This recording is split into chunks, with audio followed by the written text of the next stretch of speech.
Habari za wakati huu mtazamaji wa Nukta TV. Karibu katika Mseto Plus ya leo Machi 13, 2026. Ni dakika kadhaa tu za kutazama taarifa mseto kutoka pande tofauti za dunia. Jina langu ni Fatma Hussein, lakini nyuma ya kamera ni Godra Gustav.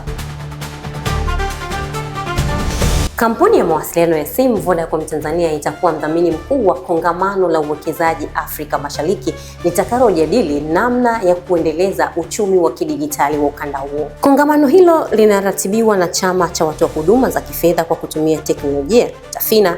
Kwa mwaka huu litafanyika jijini Dar es Salaam Machi 26 na 27, 2026. Hata hivyo, litawaleta pamoja viongozi kutoka sekta za fedha, teknolojia, udhibiti na uwekezaji, ikiwemo Vodacom Tanzania kupitia huduma ya kifedha mtandao ya M-Pesa. Katibu Mkuu wa TAFINA Shadrack Kamenya alikuwa akizungumza na waandishi wa habari leo Machi 13, 2026 jijini Dar es Salaam. Amesema kuwa ushirikiano wa Vodacom katika kongamano hilo unaonyesha imani ya sekta binafsi katika ukuaji wa chama hicho nchini Tanzania. TAFINA ni umoja wa watoa huduma za kifedha kupitia teknolojia nchini Tanzania unaolenga kukuza mfumo wa kifedha ulio hai, jumuishi na bunifu kupitia utetezi wa sera, ushirikiano wa wadau na uimarishaji wa uwezo wa sekta.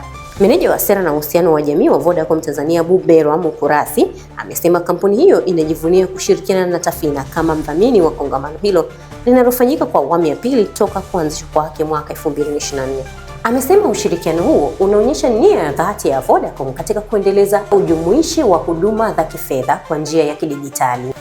Ushirikiano huu unaonyesha dhamira yetu ya dhati ya kuendeleza ujumuishi wa huduma za kifedha kwa njia ya kidijitali na kuwa chatu ya uwekezaji katika sekta ya fintech kote Afrika Mashariki. Serikali ya Tanzania imepiga hatua katika mapambano dhidi ya saratani baada ya kununua kinu cha nyuklia ambacho kinatajwa kuwa kikubwa Afrika Mashariki na ya Kati. Kinu hicho maalum kwa ajili ya mashine ya PET CT scan ni kipimo cha radiology kinachotumika kugundua saratani. Akizungumza leo Machi 13, 2026 jijini Dar es Salaam, mkurugenzi mtendaji wa taasisi ya saratani ya Ocean Road Dr. Diwani Msemo amesema kinu hicho kilichogharimu shilingi bilioni 18.7 kitaimarisha huduma za uchunguzi wa saratani nchini kwa kuongeza ufanisi wa mashine hizo katika kubaini dalili za ugonjwa huo mapema. Teknolojia hiyo ina uwezo wa kuonyesha kwa usahihi shughuli za seli ndani ya mwili wa binadamu, hali inayowawezesha madaktari kubaini maeneo yenye viashiria vya saratani hata kabla dalili hazijaanza kujitokeza wazi. Dr. Msemo ameongeza kuwa ujio wa kinu hicho utaongeza uwezo wa kuhudumia wagonjwa wengi zaidi, ambapo sasa mashine itaweza kupima wagonjwa kati ya 20 hadi 30 kwa siku, tofauti na hapo awali ambapo taasisi hiyo ilikuwa ikihudumia wagonjwa 3 hadi 5 pekee kwa siku. Kwa mujibu wa takwimu za Wizara ya Afya, Tanzania inakadiriwa kurekodi karibu wagonjwa wapya wa saratani 45,000 kila mwaka, huku vifo vitokanavyo na ugonjwa huo vikiwa 30,000. Aidha, takriban wagonjwa 27,000 sawa na 60% ya wagonjwa wapya wa saratani huhitaji huduma za tiba kwa mionzi, lakini ni wagonjwa 4,000 pekee sawa na 15% wanaopata huduma hizo, hali inayoacha idadi kubwa ya wananchi bila huduma kamilifu za matibabu.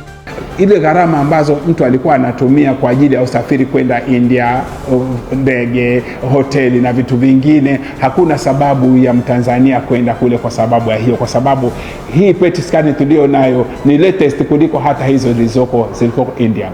Na kwa upande wa kimataifa, ndege ya kijeshi ya Marekani ya kujaza mafuta angani aina ya KC-135 Stratotanker imeanguka magharibi mwa Iraki wakati ikishiriki operesheni ya kijeshi inayohusishwa na mvutano dhidi ya Irani, huku juhudi za uokoaji zikiendelea. Kwa mujibu wa taarifa iliyotolewa asubuhi ya leo Ijumaa Machi 13, 2026 na kamandi ya Central Command, imeeleza kuwa ndege hiyo ilikuwa sehemu ya operesheni za jeshi la Marekani katika eneo la Mashariki ya Kati. Taarifa hiyo imeeleza kuwa ndege mbili zilihusika katika tukio hilo, ambapo moja ilitua salama huku nyingine ikianguka katika eneo la magharibi mwa Iraq. Hata hivyo, haikubainika mara moja kama kuna vifo au majeruhi waliotokea katika ajali hiyo. Afisa mmoja wa Marekani alizungumza na shirika la habari la Associated Press kwa sharti la kutokutajwa jina lake. Amesema ndege iliyoanguka ilikuwa na angalau wahudumu 5 ndani. Jeshi la Marekani pia limesisitiza kuwa ajali hiyo haikusababishwa na mashambulizi ya adui wala tukio la kirafiki, ikieleza kuwa tukio hilo ni hasara kwa jeshi hilo. Na huo ndo mwisho wa Mseto Plus ya leo Machi 13, 2026. Nilikuletea taarifa hizo, jina langu ni Fatuma Hussein. Nyuma ya kamera ni Godrak Gustav. Endelea kufuatilia Nukta TV.